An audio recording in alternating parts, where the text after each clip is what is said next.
ஜெய் பீம்.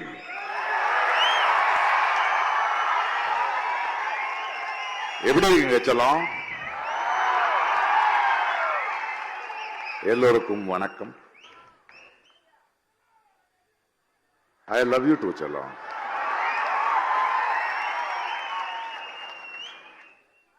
ஐயா திருமாவளவன் சார் இருக்கார்ல, அவருக்கு என்ன நல்லா புரியும்.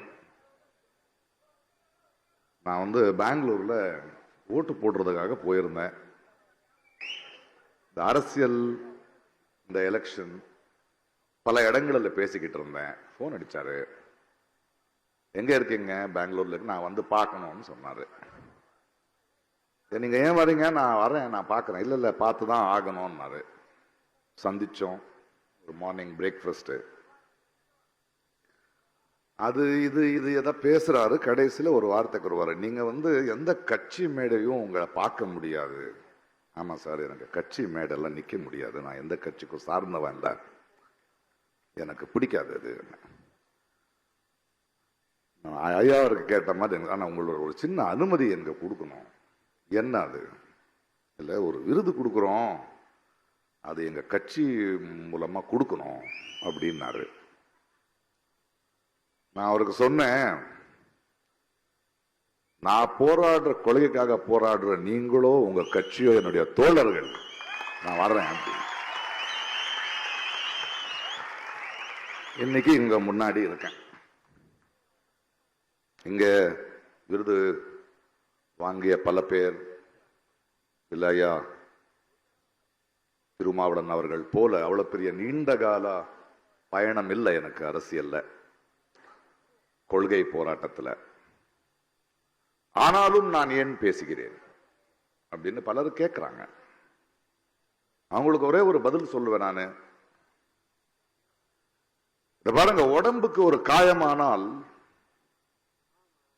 நாங்க சும்மா இருந்தாலும் அந்த வலி குறைஞ்சிரும், காணாம போயிடும்.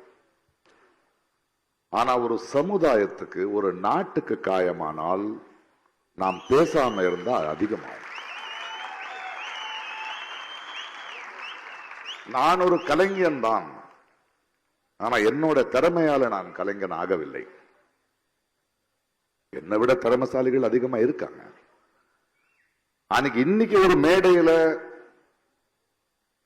நான் நிக்கிறேன் அப்படின்னா என்னுடைய திறமை மட்டும் இல்லை, அது மக்களோட அன்பு, மக்களோட நம்பிக்கை.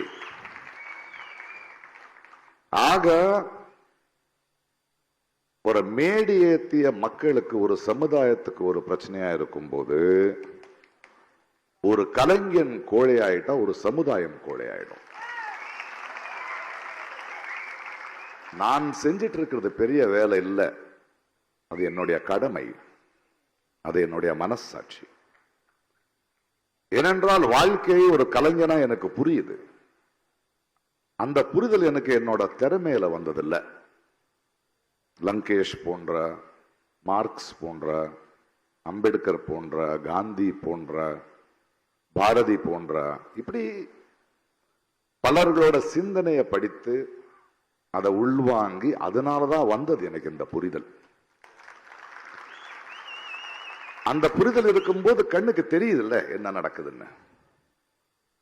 10 வருஷத்துக்குல இருந்து தான் பேசிக்கிட்டு இருக்கேன். 9 வருஷத்துல இருந்து தான் இந்த மன்னரை நான் எதிர்த்துட்டு இருக்கேன். இப்ப எல்லாம் மன்னர்ன்னு சொல்ல முடியாதுப்பா, மன்னிக்கணும். அவர்தான் தெய்வ குழந்தை ஆயிட்டாரு.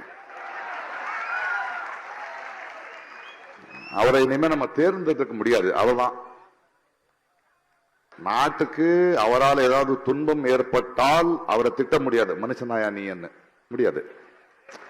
ஏனென்றால் தெய்வம் சோதிக்குதுன்னு தான் நம்ம சொல்லணும். சரி, அவன் எப்படியும் போவான், அதுக்கப்புறம் பேசிக்கலாம்.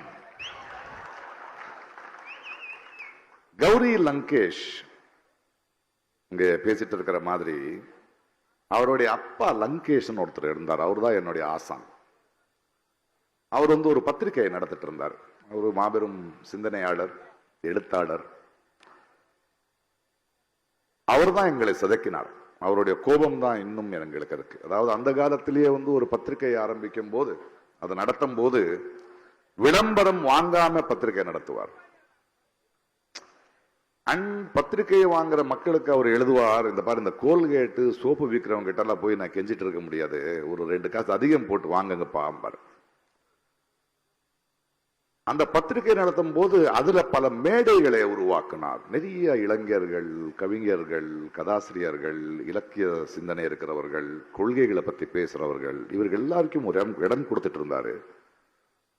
ஒரு ஆட்சியே அவர் பேசுறாருன்னா பயப்படும். அப்பேற்பட்ட ஒரு ஆசானை நான் ரொம்ப கிட்டத்துல இருந்து பார்த்திருக்கேன். அவர் நிரந்தரமா ஒரு விஷயம் சொல்லுவார் எங்களுக்கு, ஒரு பத்திரிகையும் ஒரு சாதாரண குடிமகனும் ஒரு கலைஞனும் நிரந்தரமான எதிர்கட்சியா இருக்கணும்.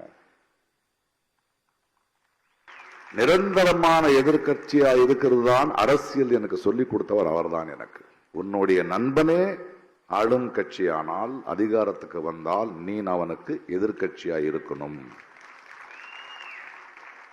அப்பேற்பட்ட ஒரு ஆசான், அவருடைய மகள் கௌரி 35-40 ஆண்டு காலம் ஒரு தொடர்பு. அப்படி வளர்ந்தவங்க நம்ம. அவர் ஒவ்வொரு டைனிங் டேபிள்லையோ இல்லை அவருடைய எடிட்டோரியல் டேபிள்லையோ ஈவினிங் ஆனா நம்ம அங்கே போய் உக்காந்தா எங்களுக்கு கிடைச்ச, நாங்கள் பார்த்த தொடுவானங்கள், எங்களுக்கு கிடைச்ச அனுபவங்கள் ரொம்ப அதிகம். அப்பேற்பட்ட கௌரியை சுட்டு கொல்லும் போது, அதற்கு முன்னாடி தபோல்கர் இருக்கட்டும், பன்சாரே இருக்கட்டும், கல்புரி இருக்கட்டும்னாலும் நான் கர்நாடகத்துல தான் பேசிக்கிட்டு இருந்தோம். பேசலன்னு இல்லை, அப்பவும் பேசிக்கிட்டு தான் இருந்தேன். ஆனால் என்னுடைய தோழி, என்னுடைய ஆசானோட மகள் என் வீட்டு வாசல் முன்ன கொல்லப்பட்டால் கௌரி என்ன ஒரு கேள்வி கேட்டாள். அந்த மரணத்துல நீயும் சும்மா இருப்பியா அப்படின்னு. அதனால்தான் அவளை புதைக்கும் போது நான் சொன்னேன், நான் அவளை புதைக்கல, விதைத்தேன்.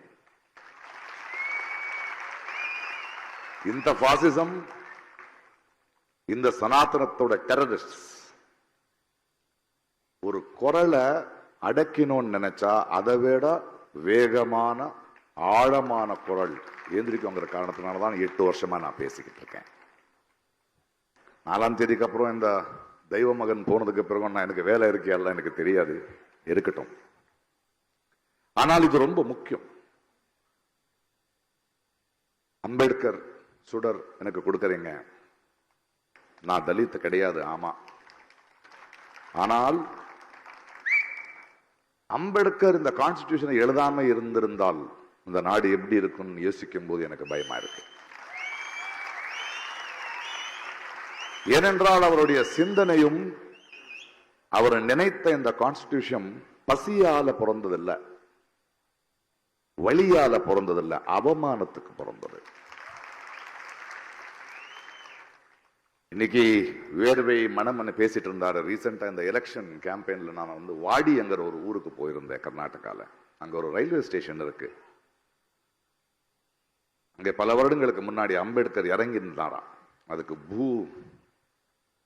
பீமஸ்பர்ஷம் சொல்லுவாங்க அந்த இடத்துக்கு. அங்க இறங்கினேன்.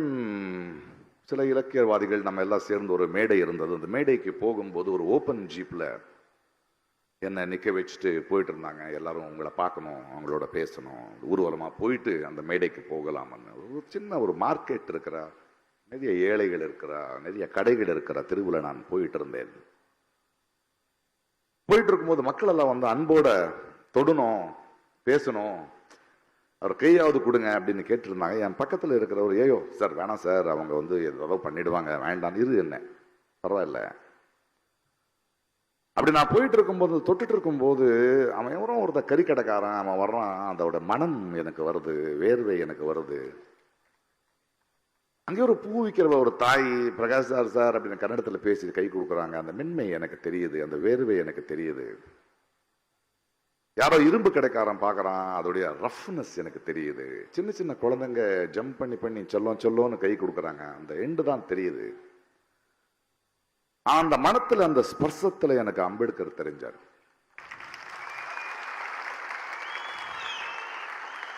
இத பாருங்க. அப்படி பார்க்கும்போது இந்த தெய்வ மகன் மன்னரை நினைச்சேன் நானு. அவனை பாருங்களேன், ஒரு பாசிஸ்ட், ஒரு சர்வாதிகாரி. அவன் ஒரு புஷ்பக விமானத்துல வருவான், ஒரு தேர்ல நிற்பான், எல்லாரும் பூ போடுவாங்க, மக்கள் வேலிக்கு அந்த பக்கம் தான் நிக்கிறானுங்க. அவனுக்கு என்னைக்கு புரியும் நம்முடைய பசி? மக்களோட ஸ்பர்சம் தெரியாதவன், அந்த மனம் தெரியாதவன், அந்த வேர்வையை தொடாதவனுக்கு எப்பவாவது புரியுமா அவனுக்கு? அவன் தெய்வ மகன் கிடையாது, டெஸ்ட் டியூப் பேபி. அவனை அப்படி விட்டுறலாம். நான் இவ்வளவுதான் பேசுறது ரொம்ப மகிழ்ச்சியா இருக்கு இந்த விருது நான் இங்க வாங்கும் போது. ஆனா வேலை இதோட நிக்காது. நான் மன்னர் வருவாருங்கிற பயம் எனக்கு இல்லை. அச்சமில்லை அச்சமில்லை அச்சமில்லை என்பவன் நான். நம்மளுடைய பயம்தான் அவனோட பலம். அண்ட் ஒரு சர்வாதிகாரி, ஒரு ராட்சசன் இருக்கான்ல, அவன் ஜெயிச்சு யாரும் எனக்கு எதிர்ப்பு இல்லைன்னு சொல்லும் போது அவனுக்குள்ள ஒரு சின்ன மனுஷன் இருப்பான். ஆனா தோக்குறாங்கிற பயம் வந்த உடனே அவன் ராட்சசன் ஆவான். அந்த நிலைமையிலதான் அவன் இருக்கான் இன்னைக்கு. ஆக நம்ம அதுக்கு தயாராக வேண்டியதா இருக்கு. நம்ம ரொம்ப ஜெயிச்சுட்டோங்கிறது இல்லை, வெற்றி இல்லை. ஏன்னா இந்த 10 வருடங்கள் காலமா அவன் எங்கெங்க விதைய வெற்றிருக்கான் இல்லையா. இன்னைக்கு ஒரு சுப்ரீம் கோர்ட் ஒரு கோர்ட் ஜட்ஜு நான் RSSல இருந்து வந்தவன் சொல்றதுக்கு பெருமையா இருக்குன்னு ரிட்டையர்மெண்ட்ல சொல்றான்னா, இது வரைக்கும் அவன் கொடுத்த முடிவுகள் எப்படி இருக்கும்னு நமக்கு புரியாதா? இது ஒரு நிரந்தரமான போராட்டம் இருக்கு. இது இந்த மோதி போடுற ஆளுகள் இவனும் வந்தான், ஹிட்லர்ல இருந்து வந்துகிட்டு இருக்கான். இவங்களுக்கு வாழ்ந்த சரித்திரமே கிடையாது. மனித நேயமோ இயற்கையோ இப்பேற்பட்ட ஆளுங்களை ஜீரணிக்க முடியாது. அவங்க மீண்டும் மீண்டும் அப்பப்போ வருவாங்க போவாங்க. ஆனா போகும்போது அவங்க விடுற காயங்கள் இருக்கு இல்லையா, அதுல இருந்து மறுபடியும் மீண்டு வர்றதுக்கு டைம் ஆகும். மீண்டும் அவன் வராம இருக்கிறதுக்கு நம்ம முயற்சி எடுக்கணும். அதுக்காக நான் என்ன சொல்றேன், இன்னைக்கு ஒரு அம்பேத்கரை பத்தி பேசுறோம், பெரியாரை பத்தி பேசுறோம். சும்மா பேசினா புரியாது. அம்பேத்கர் ஏழை, ஆமா. தலித், ஆமா. And he was a great thinker. He was the most well-read person. அம்பேத்கரை படிக்கணும். ஏனென்றால் அம்பேத்கர் கான்ஸ்டிடியூஷன் எழுதினது பிறகு அவரே சொல்றாரு, என்னுடைய எண்ணம் கரெக்டா இருக்கு, இது உண்மையாகுமா இல்லையான்னு எனக்கு தெரியாதுங்கிறார். அதற்கு காரணம் அடுத்த வர தலைமுறை ஒரு மார்க்ஸையோ ஒரு அம்பேத்கரையோ ஒரு காந்தியோ படிக்கிறாங்களா இல்லையான்னு தெரியாதுங்கிறது நேரடியா சொல்றாங்க. அது படிக்காதவங்க தான் உட்கார்ந்துகிட்டு இருக்கோம். தே ஆர் நாட், நம்மளுக்கு அவர்கள் சூப்பர் ஸ்டாருங்க கிடையாது, நாங்க படிக்க வேண்டியது. பிகாஸ் அதுக்கு பின்னாடி அந்த அவமானத்தையும் தாண்டி அவங்க படிச்ச படிப்பு, அவங்க பார்த்த தொடுவானங்கள், அதையும் நம்மளும் பார்க்கணும். அப்போதான் இந்த இந்த சனாதனம் இருக்கோ, இந்த பாசிசம் இருக்கோ, அது வேரோட நம்ம எடுக்க முடியும். இவங்களுக்கு என்ன சொல்லணும்னு அதை பாருங்க. ஒரு தனி மனிதனுக்கு கட்டறிவுல கட்டாயிடுச்சுன்னா அது அவன தனிப்பட்ட மனிதனோட வழி. ஆனா ஏகலவ்யனோட கட்டவிரல் எடுத்துட்டு போனா அது சமுதாயத்தின் வழி. மெஜாரிட்டின்னு சொல்றாங்கல்ல, மெஜாரிட்டியோட பொறுப்பே மைனாரிட்டியா பாத்துக்கிறது இல்லையா? இது தொடர்ந்த போராட்டம் ஆயிட்டே போகணும். இது வரைக்கும் நம்ம தொடர்ந்து போராட மாட்டோமோ? ஏன்னா இது வாழ்வின் முறையா இருக்கணும். நம்ம நிரந்தர எதிர்கட்சியா பண்ணிக்கிட்டே இருக்கணும். ஏன்னா இது இவ்வளவு சீக்கிரம் போகிற விஷயம் கிடையாது. அரசியல்வாதிங்க, அரசியல் கட்சிகள் வரும் போகும். 5 வருஷத்துக்கு ஒரு முறை. நாம தான் பர்மனன்ட். அரசியல்ல எதிர்கட்சி ஜெயிக்காது, ஆளுங்கட்சி தான் தோத்து போவோம். சரியானவனை நம்ம தேர்ந்தெடுத்தா மக்கள் தான் ஜெயிப்பாங்க, தேர்ந்தெடுக்கலன்னா மக்கள் தான் தோத்து போவாங்க. அதை நம்ம உணரணும். இந்த வாட்டி அவர் தெய்வமானவனானதுனால ஜோலா எடுத்துக்கிட்டு எங்கேயோ போட்டோம், அது இல்லை. ஆனால் இந்த 10 ஆண்டுகளாக நம்ம அனுபவிச்ச வழி இருக்குல்ல, அவமானம் இருக்குல்ல, ஒரு பயம் இருக்குல்ல, ஒரு ஆதங்கத்துக்காக அடுத்த 5 வருஷம், அடுத்த 10 வருஷம் இவங்க மீண்டும் வர முடியாத அளவுக்கு நம்ம செயல்ல இறங்க வேண்டியதா இருக்கு.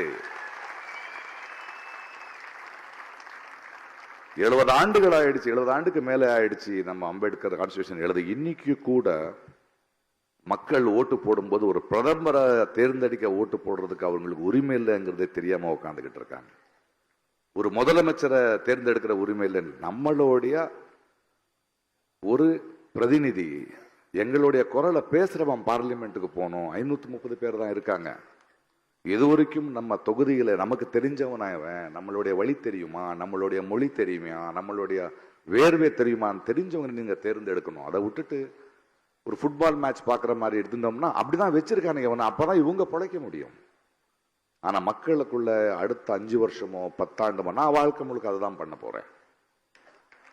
எனக்கு அதுதான் வேலை. எனக்கு இது வேலை இல்லை. வரும்போது இன்னைக்கு வந்து ஒரு 3 பத்திரிகையாளர்கள் என்ன மீட் பண்ணிருந்தாங்க. நேஷனல் கேரவன் அந்த மேக்சின். நீங்க ஏன் தேர்தல் அரசியலுக்கு வர மாட்டீங்க? சேர்க்க மாட்டாங்கம்மா அப்படின்னு. அரசியலுக்கு யாராவது வரலாம், யாராவது உள்ள வர முடியாது. பிரகாஷ் ராஜ் இப்படி பேசுற வரைக்கும் நான் அவங்களுடைய செல்லம். தேர்தல் அரசியலுக்கு வந்தா என்ன உள்ள விட மாட்டாங்க, அது எனக்கு தெரியும். ஆனா மக்களான நமக்கு அவங்களுடைய பலசாலிங்க. நம்ம அம்பேத்கர் எழுதின கான்ஸ்டிடியூஷன்ல பவர்ங்கிறது மேலிருந்து கீழே இல்ல, கீழிருந்து மேல. அந்த சக்தியை நம்ம உணர வேண்டியதா இருக்கு. இது நம் வாழ்வின் முறையா இருக்க வேண்டிய, அடுத்த தலைமுறைக்கு நம்ம கொடுக்க வேண்டியது இதுதான். அந்த ஒரு பயணத்துல நான் நிரந்தரமான எதிர்க்கட்சியா இருப்பேன். நான் உங்களோட இருப்பேன், மக்கள் குரலா இருப்பேன். இன்னைக்கு கொடுத்த இந்த விருந்துக்கு நான் தலை வணங்குகிறேன். இதை நான் வந்து கௌரி சார்பாக வாங்கிக்கிறேன். நன்றி, வணக்கம்.